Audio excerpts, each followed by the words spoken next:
Man, we need some rain. I hear that at the Charlie Foxtrot and at the Bottom Feeder Pit. In fact, just about everywhere you go, eavesdrop on a conversation. You'll hear it too. Man, we could use some rain. Few, if any, disagree, including me. People, finally we have a topic that has unanimous agreement. Yes, we need rain. What could be wrong with that statement? Tell you what, people, believe it or not, and everything. Because what we really need is to end geoengineering. Yep, stratospheric aerosol injections. That's what we need. Because ending this will end the control, direct control, of our weather. And it will end the elites, you know them people, the big club. We ain't in it. The elites' decisions of who gets what for weather and when. They've been at this for 7 years, and they're getting damn good at it. By deploying aerial bombardment in the atmosphere with nanoparticles of highly reactive elements, and people, they're not done yet, by employing HAARP technologies, HAARP, extremely low frequencies and or long wavelengths, they, our chosen masters, can move weather fronts. They can create electric bubbles, which will prohibit rain in some areas they want to deprive rain from, or hold in electric bubbles, torrential rains, deluge people that lead to flash flooding, or worse. Part of waking up might just mean looking up.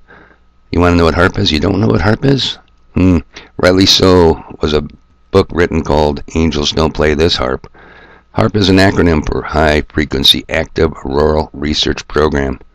The High Frequency Active Auroral Research Program was initiated as an ionospheric research program. It's a heater. It's an ionospheric heater, people. Jointly funded by the U.S. Air Force, the U.S. Navy, the University of Alaska at Fairbanks, and DARPA, the Defense Advanced Research Projects Agency. Well, what could go wrong with that?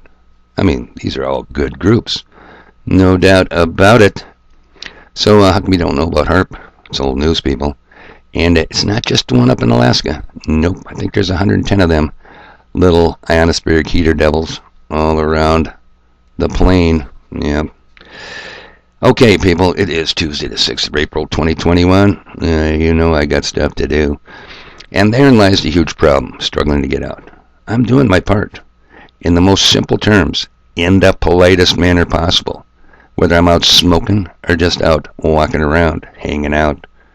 I continuously point out the effing obvious taking place in the skies before their eyes.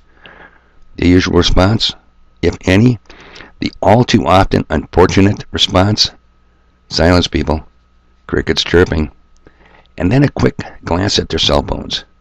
Might have got a text, missed a social media post, a meme they received and must show everyone, hey buddy, you gotta see this one. It's insanity, people. The insane asylum we live in has no locks on the door, yet few dare to leave. Truly. They have eyes, but they cannot see.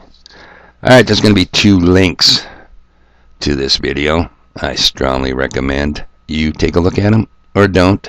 Matters not to me. The first one, of course, will be from geoengineeringwatch.org. Just a little bit. What's your appetite here?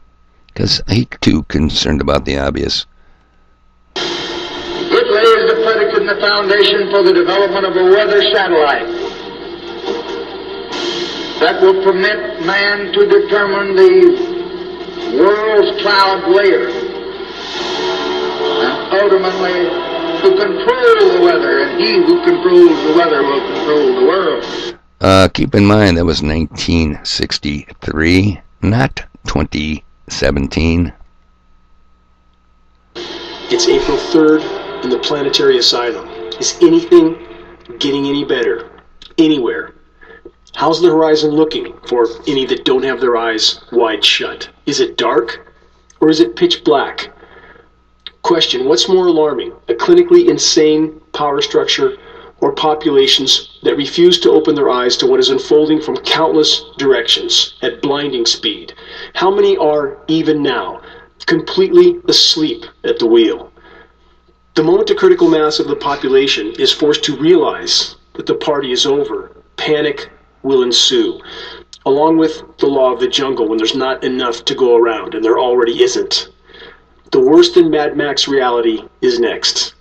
This is Dane Wigington. You're listening to the non-political, commercial-free Global Alert News Hour from geoengineeringwatch.org, now aired on the West Coast, East Coast, Alabama, Chicago, and starting in a week, also Texas and Florida.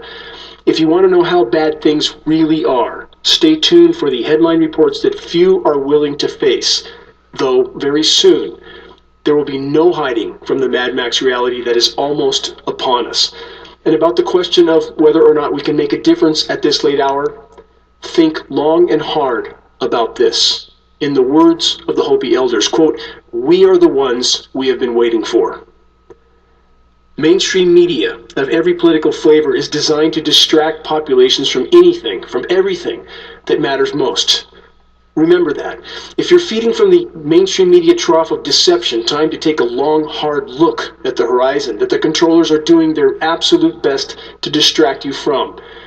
Every form of political theater is scripted for the purpose of polarizing, dividing, and distracting populations, and how effective it has been so far. And now, for any that are willing to connect the dots, the controlling of populations is clearly a primary objective. What bottom line factors are fueling the rapidly increasing power structure total desperation? Okay, people, that was just a little quick snippet from Dane Winnington at geoengineeringwatch.org. The next link I will be leaving will be to our good friend Christian over at Ice Age Farmer. And it's an interesting one. It covers a chart. The introduction to net zero, the carbon footprint, people. It's not going to happen. It's happening now. You got to remember, the decade of 2020 to 2029 is a decade of shit happening. They're going to get it done. They want to reach their year 2050 absolute zero. And they cover some very interesting topics here. What's the future of road vehicles? It's not what you think, people. Rail systems, flying for thee, but not for you and me. Shipping, heating, appliances, food, mining material, sourcing, materials production, construction. List goes on, people. I think it's a good watch. They both are a good watch, and I highly recommend them. But here's the problem. They both are an hour long. Have you got an hour, people? Have you got 2 hours? Two links. You're going to have to make that call, because you know what I'm going to tell you? Frankly, Scarlett, I don't give a damn if you watch them or not. And you know what else I'm going to tell you? I got stuff to do.